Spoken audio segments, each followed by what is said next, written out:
Today, we're going to do a video of 5 tools that I think every cyclist should own.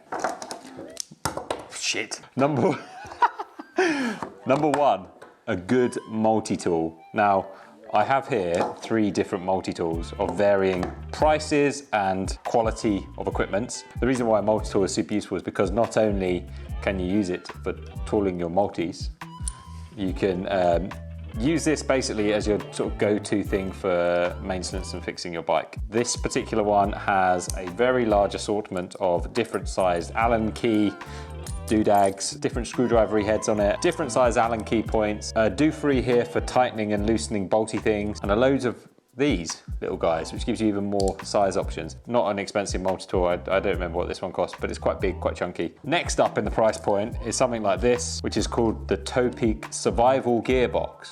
So you can survive, Jack. The biggest challenge of it is actually being able to open it. But inside this guy, you've got patches, same sort of assortment of Allen key, do-frees, little Torx wrenchy things, chain breaker, tire levers, really, really tiny Allen keys, and a little spanner. This one allows you to basically, how did I shut this? Apparently not that way. Maybe that way.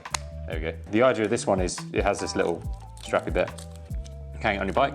And then on the top end is this fancy as hell Styrkr, very slimline multi-tool, which actually is the one I take with me on the bike probably the most because it's slim and kind of covers most of the essentials on it, and it pretty much just has Allen key points, a little chain breaker, Torx wrench, screwdrivery sort of stuff. Number 2 is quick link pliers.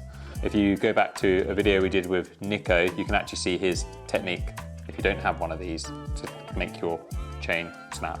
Very good. But these effectively will allow you to remove and reinstall your chain as opposed to taking a link out. Most chains nowadays tend to come with a quick link.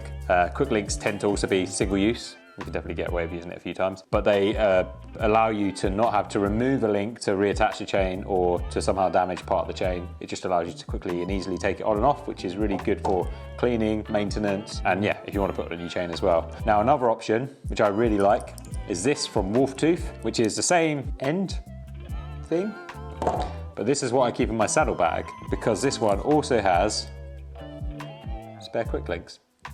Very useful when you're out on a bike ride. And I've always found that I tend to buy a tool when something has happened to me on a bike ride, such as snapping a chain. Now, I will always have this in my bike saddlebag. That's quite satisfying, isn't that? This is number 3. I think it's kind of like the best thing for tubeless repairing out on the road. There's loads of different brands and options out there from different companies, but this is a Dyna Plug. This is their more swanky metal one. There's a variety of different options that they make. They make big ones, small ones, they make ones that you can attach to your bottle cages. This basically allows you to plug a puncher from tubeless setup. How it works is you've got these 2 little nubbins on either end. That one is for a big hole, that one is for a small hole. And you stab it in the tyre. This little bit, you couldn't hardly see this, it's so tiny. This is what goes into the tyre, so the metal bit is inside the tyre, and this like rubbery thing, I don't know what you call it, it was like earwax. This thing effectively is what blocks the hole. So the metal bit allows you to get into the hole, and then this bit blocks it and seals the hole, and therefore seals the tyre. It's a quick repair option. If you don't have anything like to solve that problem sort of short-term notice, this is a great option for sorting out your tubeless setup. No.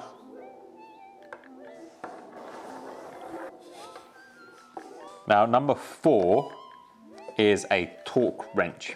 This is a Torx wrench. What this does is if you look at your bike, you'll notice that wherever there's a bolt, quite often it will say 5 nums, Newton meters, or 6 nums, or whatever amount of nums. And basically this allows you to adjust to your appropriate nums to tighten your bolts correctly. So what you do with this is you basically twist this little end bit to adjust on this screen to the appropriate torque setting that you want to use, say 5 nums. You then select your end, which could be, well, this comes with a 2, 2.5, 3, 4, 5, 6, and T25. So loads of different options of end attachment. You effectively clip it on, and then as you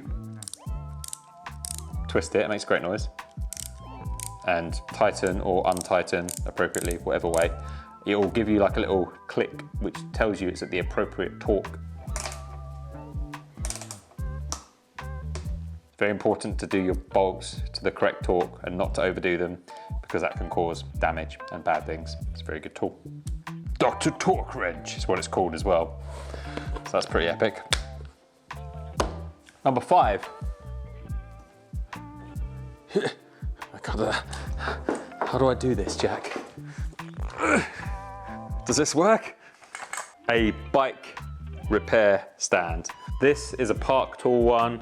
Loads of different options out there. I bought this one for basically any bike maintenance stuff that I do at home. For cleaning a bike as well. You want to clean it with the wheels off and stuff like that. I didn't have one for years, and then I decided that actually it's so much easier to have a stand to clean your bike on. They're not cheap, good ones aren't cheap, but there are cheaper options out there. But just being able to mount your bike to do any work that you need to is so much easier than having it on the floor or leant up against the wall. You know it's going to be stable and steady there. You don't have to worry about it. It's got loads of levers that do random shit, like this. I don't know what this one does. Height adjustment. So that is 5 tools that I think you should have in your tool allocation. If you have any other recommendations of tools to add in, drop a comment below, and we'll see you for the next one. Goodbye.